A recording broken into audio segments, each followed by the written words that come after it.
When it rains, water runs off streets, parking lots, roofs, and other hard surfaces. It flows to the nearest storm drain or drainage ditch, picking up any pollutants in its path. The storm drain directs the water to the nearest body of water like a creek or stream. This water is called stormwater runoff. Stormwater runoff contains many pollutants, including motor oil, fuel, pesticides and fertilizers, soap, solvents, antifreeze, trash, disease-causing bacteria, pet waste, construction waste, and litter. The pollutants picked up in stormwater runoff flow directly into our lakes, rivers, and creeks. Storm drains are not part of the sanitary sewer system that sends wastewater to our utility plants. Storm drains simply pipe stormwater into the nearest waterway, and nothing but rain belongs in the storm drain. The pollutants in stormwater runoff can kill aquatic life, and they pollute the rivers and lakes that supply our drinking water. The more polluted it is, the more it costs to make the water safe for human use. The city of Winston-Salem is required to reduce the amount of pollutants reaching our local waterways. In this short video, you will learn what we, as city employees, must do to protect our waterways. Best management practices, called BMPs for short, are job-related procedures that city employees must follow to minimize stormwater pollution.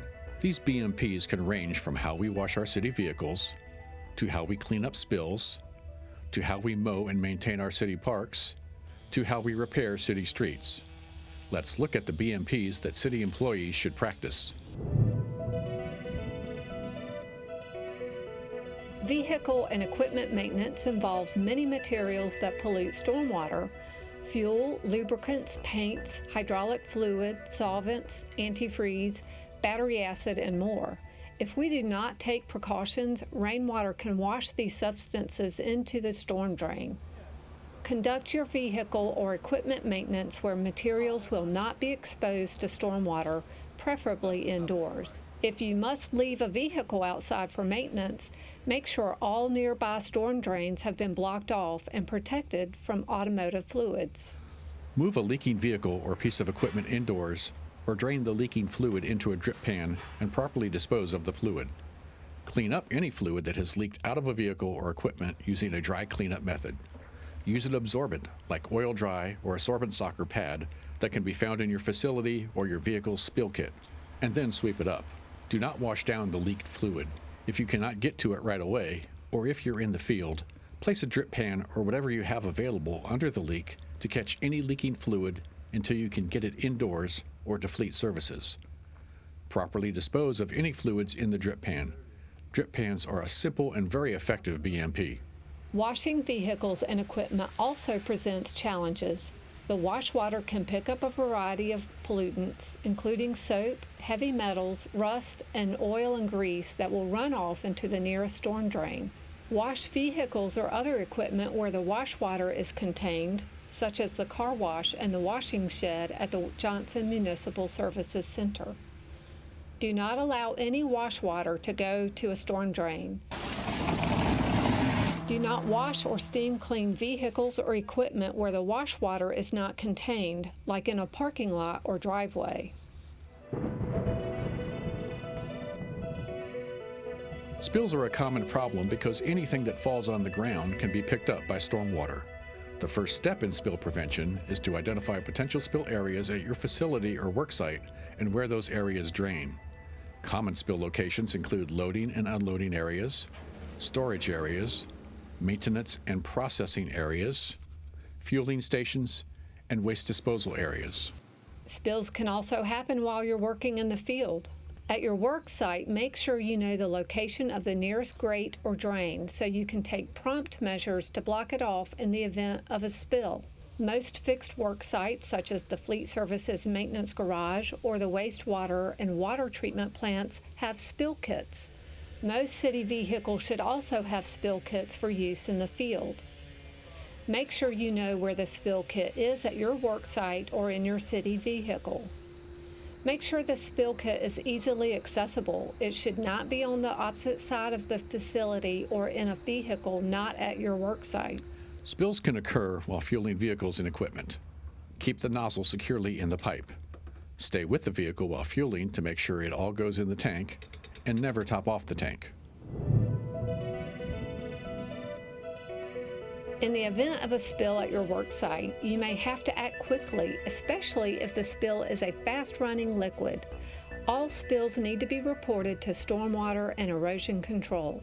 The cardinal rule for spills is simply never hose down a spill. In fact, never hose down any parking lot or other paved area. Clean up spills right away. Salt, fertilizer, hydraulic oils, and lubricants usually can be cleaned up easily. Use dry cleanup methods only. Sweep up granular materials. If it's a liquid spill, use absorbents and sweep them up. If there is any potential for a spill to reach a grate or drain, act immediately to prevent this from happening. Most of our city facilities and city vehicles have spill kits that should have absorbent socks or pads, oil dry, and other materials needed to clean up a small spill.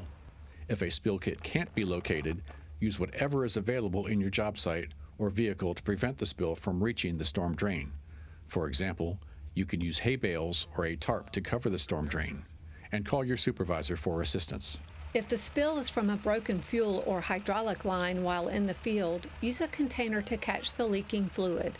Or place absorbent like oil dry or absorbent sock or pad from your spill kit below the broken line until you can get help with the vehicle or equipment. Dispose of the waste properly. If you are unsure about how to contain and clean up a spill, call your supervisor immediately. If the spill involves hazardous material, you will have to get help. Take these steps. 1. Call your supervisor. 2. Dial 911 and request the hazardous materials response team. 3. Call stormwater and erosion control. Good housekeeping maintains a clean and orderly work environment. This reduces the possibility of accidental spills and other safety hazards. Also, well-maintained material and chemical storage areas reduce the possibility of stormwater mixing with pollutants. To practice good housekeeping, maintain dry and clean floors and ground surfaces. A checklist of regular housekeeping activities is a very effective BMP, if you use it. An organized record-keeping system should be used to schedule and document good housekeeping inspections. Storm drains at your city facility should be inspected regularly to determine if they need to be cleaned. Always pick up and properly dispose of litter, garbage, and waste material at your work site or your facility regularly. And vacuum or sweep up daily. Identify and label all drums and containers. Secure drums and containers and check them frequently for leaks or spills. And store drums and containers away from direct traffic routes to prevent accidental spills. Regularly check to ensure that raw materials, waste materials, or products are not coming in contact with stormwater. Keep work materials organized. There is no reason to ever hose off any parking lot or other paved work area. The water will wash waste products and pollutants into a storm drain. Good housekeeping is especially important if you work with toxic or hazardous materials. Identify all toxic and hazardous materials that are stored or handled on site, and have written procedures for handling toxic and hazardous materials.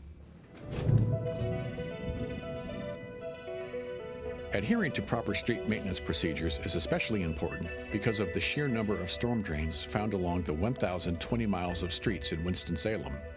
When working on or around our city streets, follow these BMPs. Never sweep debris into a storm drain or a drainage ditch. Take care to keep waste from getting into gutters or storm drains. Protect storm drains when you are working near them. Do not saw or cut pavement before or during rain. And clean up debris or waste and dispose of it properly.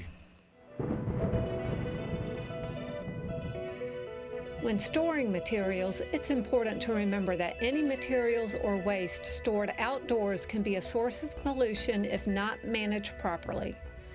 Rainfall can wash off ink, oils, food scraps, and debris from dumpsters and garbage bins. Keep the dumpsters at your facility covered at all times. Use a tarp if necessary. Never put liquids into dumpsters. Dumpsters are not watertight and liquids will leak out. Install dumpster plugs and replace dumpsters with rusted bottoms. Portable containers such as buckets, pails, or bagged materials should never be stored for long periods outdoors, unless the container is made for outdoor storage. If materials must be stored outside, cover them with a waterproof tarp. Parks, golf courses, and roadside planting beds can also create stormwater pollution. Whenever possible, mow so the clippings are discharged into the grass, not the street. If this is not possible, blow the clippings back into the grass. Never blow grass clippings into a storm drain. Likewise, never dump clippings in a drainage ditch where they can be carried away by runoff. Pesticides and fertilizers can pollute runoff, especially if applied in excess or incorrectly. Always follow the manufacturer's directions. Do not apply any chemical before, during, or immediately after rain unless directed by the manufacturer. Spot spraying of pesticides is better than broadcast spraying. Establish chemical-free buffers around streams and lakes. These buffers are typically a minimum of 10 feet from the water body where possible, unless otherwise posted. Chemicals should never be used on stream banks or in waterways. If fertilizer or other granular material falls on a paved area, sweep it up or blow it back into the grass. In addition to following best management practices, you have another important role in fighting stormwater pollution: detection. As a city employee, you are in an excellent position to watch for illicit discharges to storm drains. An illicit discharge is anything that is not rain going to a storm drain. Here are some things to watch for. Water or other liquid flowing into a storm drain when it is not raining. Anyone pouring or washing something into a storm drain. Staining or other weird smells in and around a storm drain indicates that someone dumped something in it. A plastic pipe or hose going to a storm drain needs to be reported immediately. So please do your part. Report any storm drain issues by calling the Stormwater Division or CityLink 311. Remember, nothing but rain belongs in the storm drain. Each city employee has a responsibility to comply with the requirements to prevent stormwater pollution. Follow the best management practices you've learned today, and you'll be in good shape.